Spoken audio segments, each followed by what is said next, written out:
Hello, this is Lady Boulay, and I hope you're having a wonderful day. Thank you for your support. Thank you for subscribing to the channel. Thank you for your comments, and thank you for your thumbs up. Thank you for all you do to support the channel. And yes, we are commanded to love one another, whether we want to or not, or whether we agree with each other or not. So I've entitled the video, Africans in Africa Were Never the Problem, because there seems to be some confusion about Black Americans and Africans, or Black Americans versus Africans. There are 980 million Africans living in sub-Saharan Africa. There are about 43 plus million of Black Americans living in the United States of America.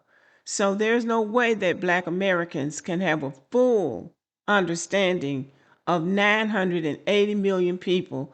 And I don't know how many countries there are in sub-Saharan Africa. I'm saying sub-Saharan Africa because they are the ones that we're most connected with. We're not connected to Arabs in North Africa. So there's no way that we can have a full scope of what all of the African people are like in all of the countries with all of the cultures and languages and so forth. So we're only getting a bird's eye view at best. But when Black Americans complain about Africans, Black Americans are mostly complaining about the Africans that come to the United States of America where we live. And I want to be real clear. Africans who live in Africa have a right to feel any way they want to feel about anybody they want to feel that way about. They're not required to change anything or be any particular way because somebody decides to come to their country or their village or their town. It's not Africans in Africa.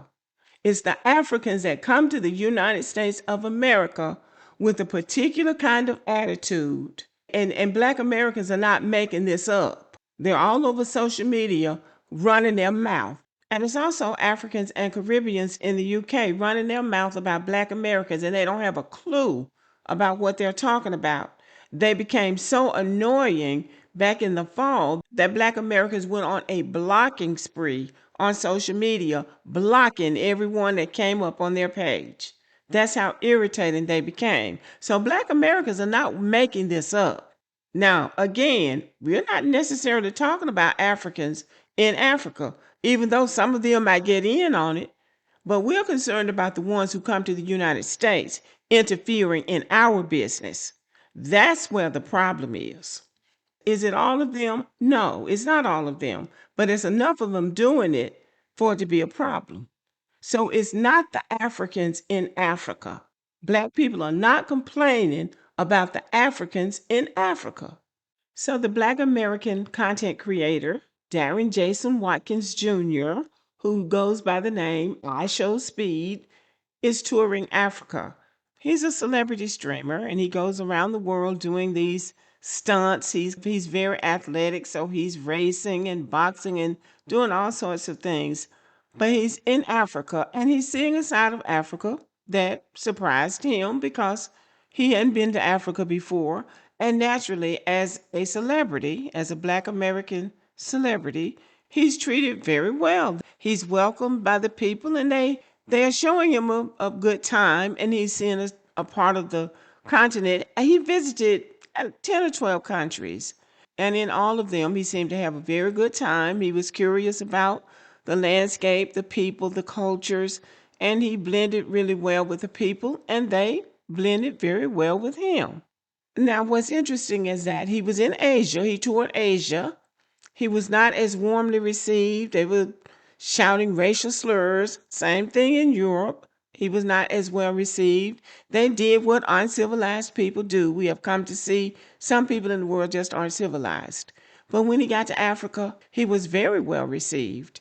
And he got backlash from white Americans and white people for going to Africa, asking him why he was going to Africa as an African descended person. So he loved Africa. He said he loved Africa, and he was surprised by many of the things that he saw. So that brought up the question about Black Americans in Africa. Many Black Americans coming online saying that they didn't know Africa had tall buildings and that they lived in nice houses. This is a sign of people who don't pay attention. That this is a sign of people who are not curious about what's going on in the world, and they don't pay attention. These are the same type of people who don't know that they're not graduating from high school until 2 weeks before graduation. They just don't pay attention. Anybody who's paying attention at all knows that Africa is not just huts and people walking around naked. That is not what Africa is today.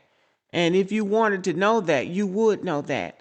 And it's a sign of your own lack of, I don't know what you call it, to come online and say, oh, I didn't know these people had that. I didn't know they had Wi-Fi. I didn't know that. Well, and they're not the only ones, because a popular African writer was in France and somebody asked her if they had libraries in Africa. So that is how Africa has been portrayed in the Western media. But it's on you to find out what's going on in the world. And with social media being what it is, and knowledge being as widespread and easily accessible as it is, there's really nothing that you want to know that you can't find out something about. I've never been to Africa, and I just watched a documentary on YouTube about the president of Rwanda. I learned from that documentary and others that Rwanda is considered the cleanest and one of the safest countries in Africa and one of the most progressive. And they show all kinds of things. They show beautiful tall buildings.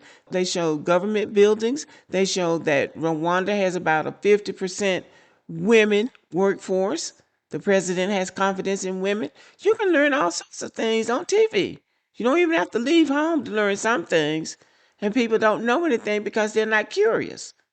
But you're just sitting up watching nonsense all day, and you just stumbled up on the information by watching IShowSpeed that they have tall buildings in Africa. And then you're going to come on social media crying because you say you didn't know. They didn't tell us about Africa. Well, there's a good chance they were teaching that at school, but the question is, were you paying attention? And what this says is that our young people need to put down these video games and stop listening to all this garbage music, pick up a book and start reading, learn how to read a map, but most of all, learn about yourself and your own culture, and then spread out and learn about other people and their cultures. And knowledge being as free and open as it is now, it's shameful that you don't know as a young 20 or 30 something year old person that Africa has development, that Africa is more developed than it was 100 years ago. And if you don't know that, then what were you doing in school? But anyway, my point is that we don't have a problem with the people in Africa. Black Americans go to Africa all the time, and they come back and talk about how welcoming and friendly the people are in Africa. Now, if you're trying to do business in Africa, according to the people who try to do business over there, it's a lot different. And there is tribalism. And the Black Americans who live in Africa acknowledge that. It's hard doing business over there because they have their own way of doing things, and that's their right. There's a reason why Africa is the way it is, because the tribalism is real. And I'm going to speak for the majority of Black Americans when I say that Black Americans are not mad about how Africans behave in Africa. Black Americans are concerned about when they come to the United States, posture themselves against us, and then start working to undermine us and our accomplishments and what we're trying to do as Americans. That's where the problem is. So the Africans in Africa were never the problem for Black Americans. Let me know if you agree with me. Thank you for listening, and have a good day.